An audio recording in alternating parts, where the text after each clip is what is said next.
my name is Mikki Cosson, and this is my submission for my Teacher of the Year video lesson plan. I teach the Teaching as a Profession pathway at South Forsyth High School.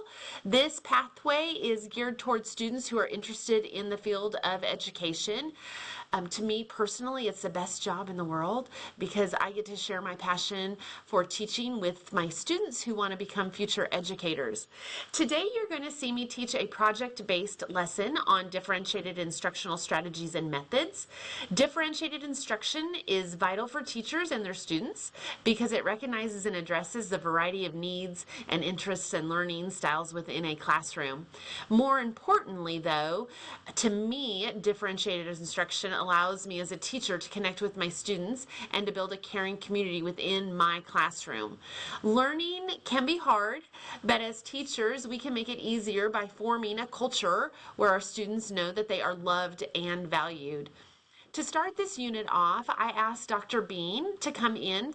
She is an elementary specialist and literacy specialist from county office. I wanted her to kind of go, and give a big overview of what the science of reading look like in differentiated instruction and how those two things can be related. My students are getting ready to go student teach. And so I kind of wanted them to know the why. Why do we differentiate our instruction? What might that look like in a classroom?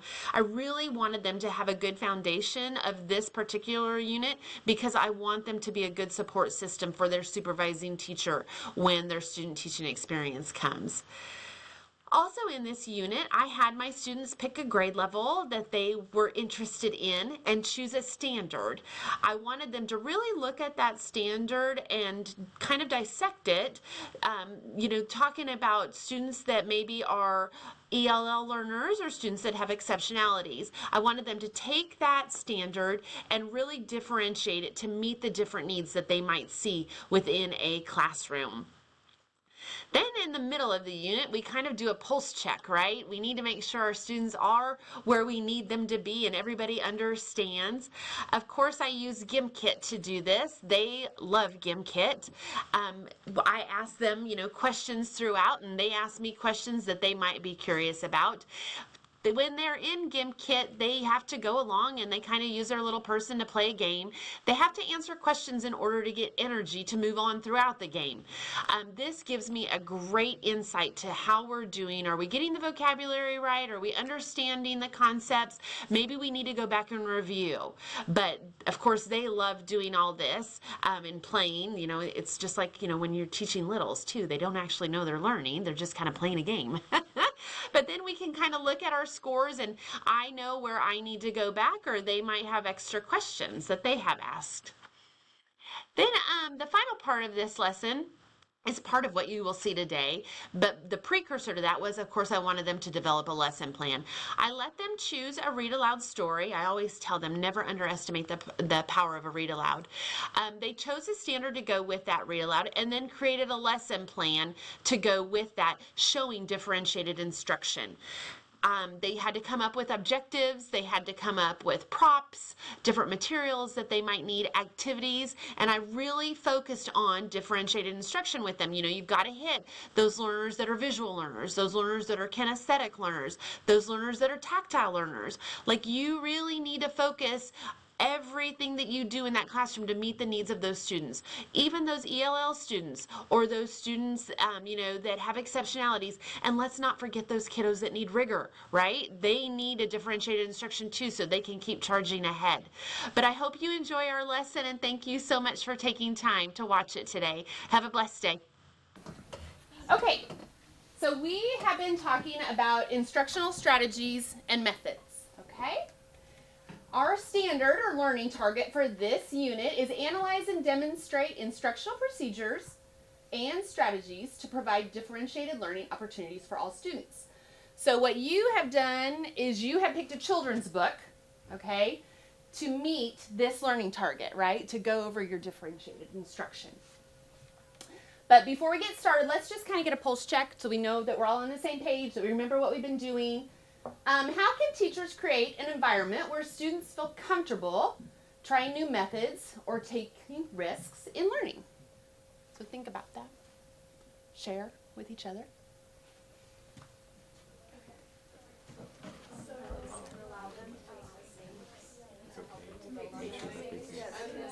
notes, right? So I'll make mistakes. Make sure it's okay. You can promote mistakes. Okay, does anybody have anything they want to share? Paige. I know that you always said that it's not a good day unless you make a mistake, so you can kind of like promote mistakes so that, because they're just part of life. Absolutely. Okay, you are spot on, Paige. Okay, so in order to do this, you're going to obviously build strong relationships with your students, right? So I told you, like for the first 2 weeks of school when I taught littles, I didn't introduce any content, right? I didn't have any requirements for any content area. My first 2 weeks were spent building that classroom culture, okay? I made sure that all my kids felt welcome, that they all felt loved and valued. After that, then I introduced content, right? But my first job to me was to make sure I built those relationships, because then everything else kind of falls in place, right? Also, I modeled everything, even mistakes, because when they're little, they need to know that's okay. You know, I mean, just like Paige said, I told them, and I tell y'all still the same thing, like you haven't done your job during the day unless you've made a mistake, right? Because you don't learn unless you make mistakes. And then when you have littles and you're working with them, even with y'all, like you've got to celebrate effort, not just the outcome, right? You've got to celebrate the whole process and all the learning that took place during that process. We're not just looking for an outcome, because some of them might make mistakes and it might be difficult to get there depending on what kind of background knowledge they have, but you're going to celebrate the effort and everything that they've done, okay? And then applaud efforts and achievements just to build their confidence, especially if you have some of those children that have, you know, exceptionalities, or maybe they're second language learners. You're going to celebrate all their confidence and their achievements just to kind of boost them up a little bit, okay? And that way you become their safe space. All right, so what are some strategies for bridging language barriers in a way that all students feel included? Okay, parents share and kind of talk about this one.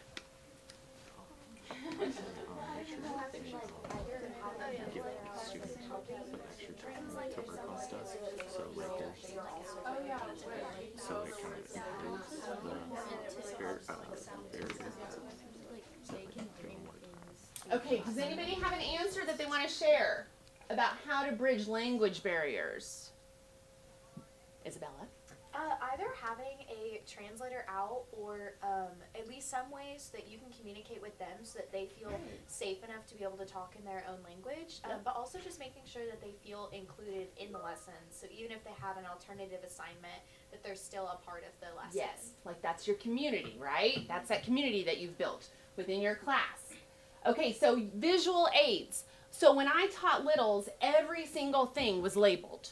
Okay, like I would have my clock on the wall and I'd have like an index card next to it that said clock.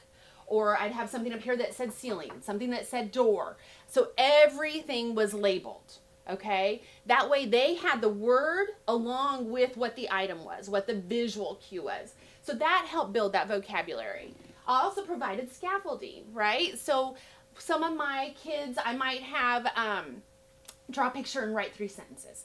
But for those little guys that kind of need that extra help and that extra support, I would have them just draw a picture, and maybe we're to the point where they can just label with the first letter. But that's all I would expect, you know, until they get enough language built up. And remember, it's so important for me, even though it's just, we're talking about multicultural language, you know, I want you to remember that socioeconomic kids, this affects them too. Because, you know, remember I tell you, like, you might have those kids, because I've experienced this, where you might have those kids that come in and they are looking forward to fall break. They're going to Hawaii, you know, and then you have those other kids that are not looking forward to fall break because they're not going to have food. They don't have that background knowledge. They've never been on a plane. They've never been on vacation. And so they need that extra support to build up their language too. Okay? All right. Last question, y'all. What is the primary purpose of differentiated instruction in the classroom? Okay? Okay, so parents share, and then I'll call on somebody to answer.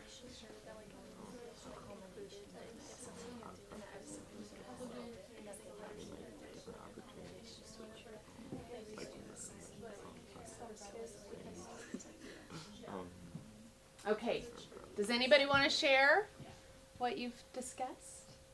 What's the main purpose, Abigail? To make sure that every student has the opportunity to succeed regardless of where they started. Yes. Yes, that's it. That's it. You got it. Okay, so differentiated instruction allows students to feel valued, right? Because you're meeting them at their level, right? You're not expecting too much and you're not kind of holding them back. Everybody is different. You know, I always feel like your standards, of course, drive your teaching, right? They drive your lessons, they drive your classroom all year long. But differentiated instruction is the main thing to me because that's how you connect with your kids, right? I'm not going to require something from Cammie and the same thing from Vanessa if they're on two different levels because then that doesn't have meaning, right? I value them. I want them to be in the best possible place that they can be. So I'm going to make sure that I'm meeting them where they need to be, okay? That's your why. Like this is your why, right? You are my why because you want everybody that you come in contact with in your classroom to be successful.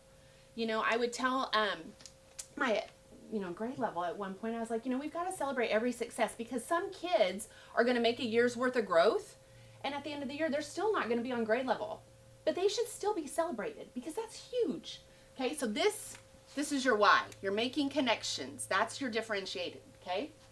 And then you create a classroom culture that ensures all students feel loved and valued. Because if you feel loved and valued, you're going to do anything, right? You feel safe to take risks. You're going to try new things. You're going to enjoy being at school. If you don't feel loved and valued, I mean, how much, are you looking forward to going to somewhere, right?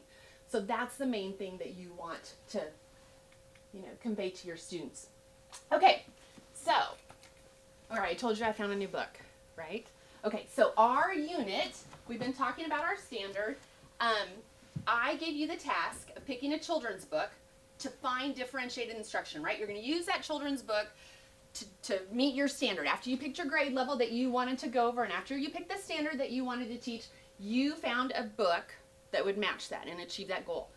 I found a book to go with our standard, and it's the best. I haven't read this to you yet, have I? I don't think I have. Okay. All right. This is called The World Needs Who You Were Made to Be. Can y'all see better if I stand over here? Yes. Okay. All right. Today is the day for the ride of our lives when a confetti of color will fill up the sky. Plenty of pink, a bounty of blue, and orange and green and yellow too. We all play a part, both me and you, as we build our very own hot air balloons. We'll gather supplies and make them our own and prepare to take flight into the great unknown. It doesn't take us long to see that we all work so very differently. Differentiation. Some of us work alone and some of us work side by side. Some of us are quiet and like to think things through, and others prefer to chit-chat about all we do. Differentiation. Is it not perfect? It's perfect. Some of us think every possibility before we jump in, and some of us know what we like before we even begin. Sometimes we're scientific and rely on our smarts. Sometimes we're creative and lean into the arts. Differentiation. I'm just modeling for you. Some of us are resourceful. We like to work with whatever is on hand. And some of us are extravagant. We like to go big whenever we can. Some of us are teachers and share what we know. But all of us are learners, and together we grow. Community. So by now you can probably see how we all work so very differently. Differentiation. It's perfect, is it not? It's perfect. We've done our very best and now it's time to fly. See how beautiful it can be when our differences share the same sky? We may not look or work or think the same, but we all have an important part to play. All of us can be kind, compassionate, and gracious. All of us can be helpful, considerate, and courageous. So remember who you are. This is your life to live. Don't ever hold back. You have so much to give. That's your risk-free environment, right? Don't hold back. You're one of a kind, and it's so clear to see. The world needs encapsulates who you were made to be. Isn't that so good? So good. It's so good. Okay, so your task. So I chose a book that matched the standard I'm teaching, right? Your task was to choose a book that meets the standard you chose for the grade level you chose. Okay, so you've been putting in the work. This is kind of our final project to this unit. We've got our chips and guacamole partners. I want Chips to go first, okay? Present your lesson plan. Go through your lesson plan. Talk about the accommodations that you made. Remember, you've got accommodations and differentiation for language learners, for exceptionalities, and then you've got your 3 learning styles, right? Your visual, auditory, kinesthetic. Okay, so go through your lesson plan in detail with your partner and then read your book like you would, okay? I'm going to come around and kind of take notes and watch, maybe ask a few questions, but don't let me worry you. You just do you because you're amazing, all right? And then we'll kind of pull together and kind of share what we learned and how we were different and the different ways we met our standard, okay? All right, go ahead. So this is meant where, when, why, and how. It's for literature. Students can identify which events happen in the beginning, middle, and end of the story, and students will be able to write a summary of the plot of a book. This lesson should take 45 to 50 minutes to be authored, illustrator, and meaning of the text. And the materials so we'll need paper, pencil, we'll need our copy of a back case of stripes, the anchor charts that I have attached, and then the coloring and the handout, which is the back of my lesson. Crayons are colored. So for my hook, What standard are you needing? oh, my standards. So I have KR7, Okay. KR14, and KR16. Perfect. Perfect. I would start my lesson by introducing the book. I'm going to bring out my reading buddy, and I'm going to also introducing the author. Guess what I brought us today? And I'm going to ask questions about our author and our illustrator and the difference between the two.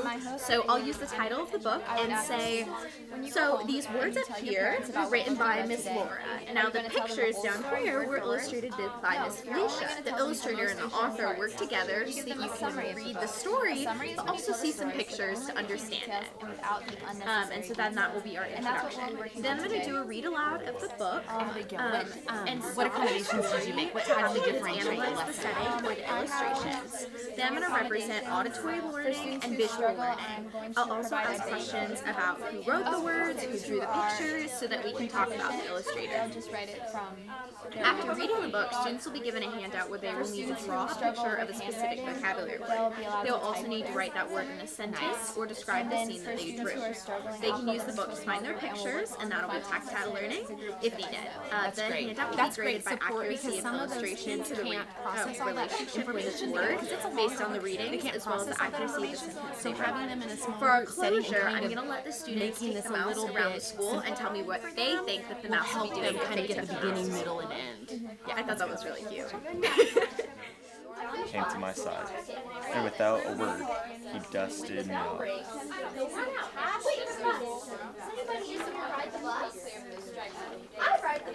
That afternoon, I was sitting in class. I wasn't really paying attention. I didn't notice, but our teacher had called on me. Everybody stared. I sat there in silence. Nobody said anything. And then everybody just laughed at me. That was it. After today, I was officially a has-been. Cosson, how are you differentiating your instruction, like with your activity? I'm just showing the pictures and like asking questions what's going on.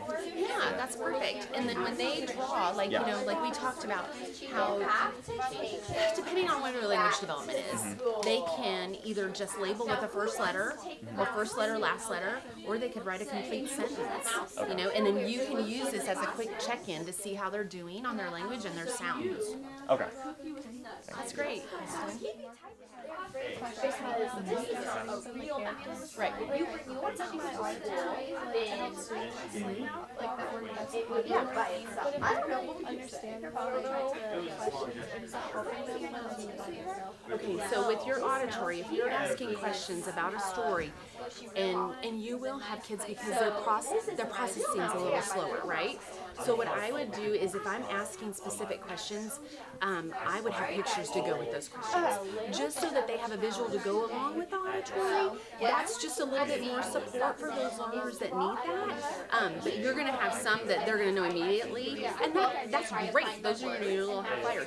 But I would definitely have pictures, especially if it's out of context. So like this takes place in a big city. So they might not have ever been to a laundromat. They might not know even what that word is. So if you're asking them about that, you can even create an anchor chart that has like the things that you think that maybe we don't experience in our area, but that is in the book.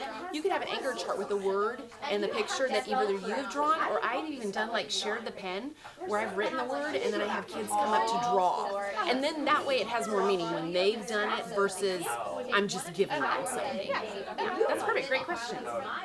Reading my book, if one of my students starts to interrupt a lot, how would I deal with that situation? Okay, so most of the time if you're reading and they're interrupting, most of the time it's just because they're excited. And they are making like a text to self or self to text connection. So if I had somebody that interrupted a lot, because you have highly verbal kids, I just kind of set them next to me, and sometimes I just kind of touch them and I'm like, okay, we're going to give somebody else a chance, and that way they know that, it's just proximity, and they typically don't interrupt anymore, but it's just because they're excited and they're making that connection. But you can kind of use a seating chart or sitting by a buddy, especially sometimes when you have those that kind of blurt. I don't ever set them in the back because then they feel like they're not seen and heard, and I want them to know that they're seen and heard, so I just set them through, if that makes sense. Yeah, that helps. Or possibly have them draw a setting from a scene in the book and like number the scene. Do you remember? Because their standard is like understands the sequence of events, so they can remember like which one came when. Yep. And for like my accommodations, if the child cannot remember like the sequence, I'm just gonna have them draw a character they remember. And then if you're like an overachiever, can draw more than one picture and then a sentence, like describing the picture. But then like how would you like talk to one student about accommodations without making them feel aggressive? It's like kind of what we talked about, like you celebrate successes, right? And so you'll probably have a group that just needs a little more scaffolding. They need a little bit more support in their lessons, right?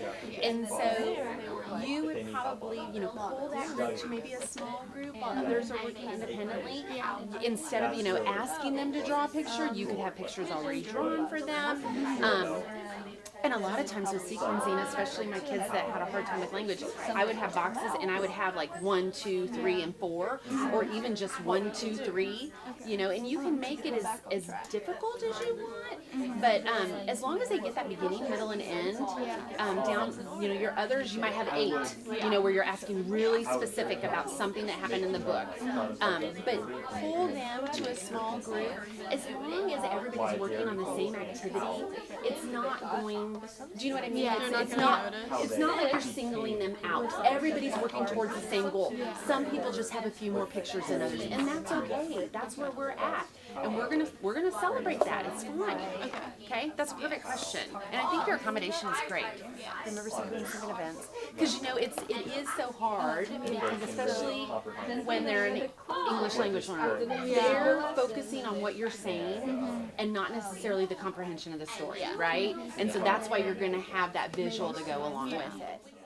So my 3 objectives that I have here are: students are going to be able to recall the story sequencing and draw pictures to go with it.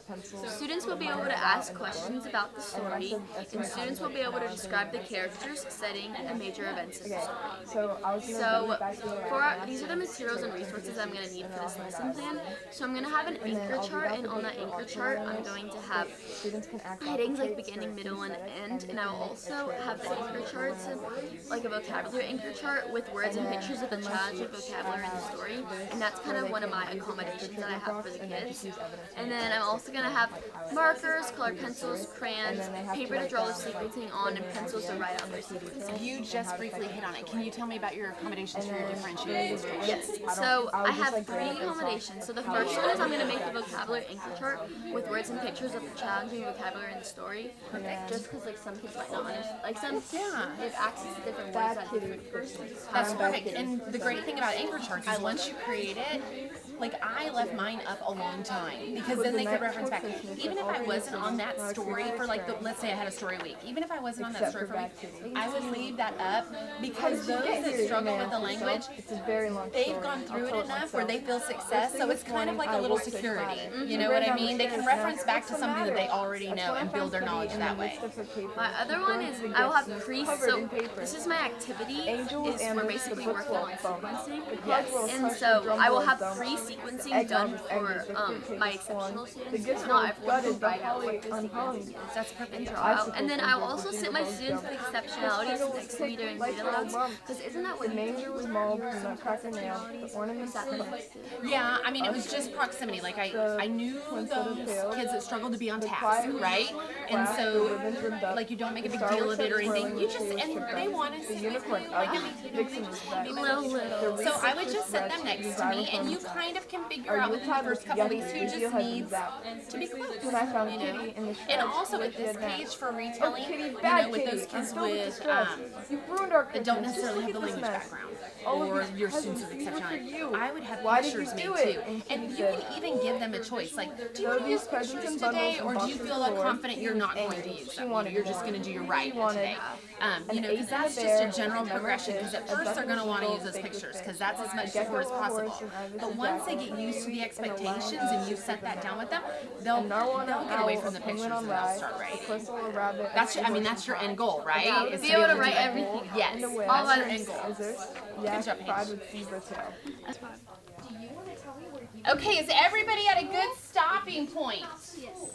Everybody's good? Yes. Okay, will you take just a minute? I want you to think, pair, share.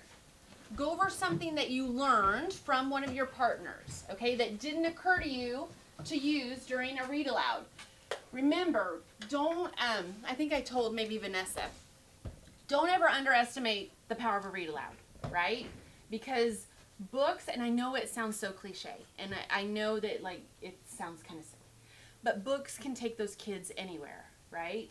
If they come from a Title I background and they come as a second English language learner, they don't necessarily have the experiences that maybe some of your other kids do, right? So don't underestimate the power of that read aloud. That read aloud brings everybody together. Everybody's on the same level, right? And everybody's experiencing the same things. Some of those kids, that's the only way they're going to get their knowledge is from you reading to them, okay? Remember when Dr. Bean came and she was like 60% of our readers in our county are below grade level. This is how you engage them in reading so that they learn to love a good book, okay? All right, think, pair, share, and then I'll call on just a couple of you to give me your feedback. So it's a lesson we learned. We didn't recognize that. Okay, who would like to share just like one aha moment that maybe you learned while you were doing your lesson or you learned from your partner? Sadie had a lot of different question prompts during the story to keep all her kids engaged. Yeah, that's perfect, right? Like you've got to just stop every once in a while and do a pulse check, especially if it's a longer book, just to make sure everybody's understanding. Especially if you have, those language learners that need that extra support. You don't want them to get so hung up on what you're saying that they're missing the story, right? So just to kind of stop, you were doing the same thing and asking a question, predicting. Karen did a great example of predicting. And that is a standard, and that's kind of hard for them because they want to be right, right? They don't realize that predictions are okay. Remember, we've got to make mistakes to learn. It's okay for predictions, not okay. But the point that you're, thinking ahead, that you've used this previous information in the story to form your own opinion and to predict something that might happen, right? So that's good. Anybody else want to share what you learned? Madison. Ellie did a social study lesson on Amelia Earhart, and one of her closing lessons, she had a quiz that she could could assess the students, but she also had them make a paper airplane. Yeah. I thought that was like a good way because they'll have that visual reminder. Yes. Like, oh, Amelia Earhart, we made like paper airplanes. Yes. So then it'll be a better. And who doesn't love to make a paper airplane? I mean, that you've got them right there, right? That's perfect. Okay, anybody else? Anybody else? All right, y'all, good job. All right. Okay, you can put all your materials away. If you borrowed a book from me, you can bring it back to me. I'm super proud of you.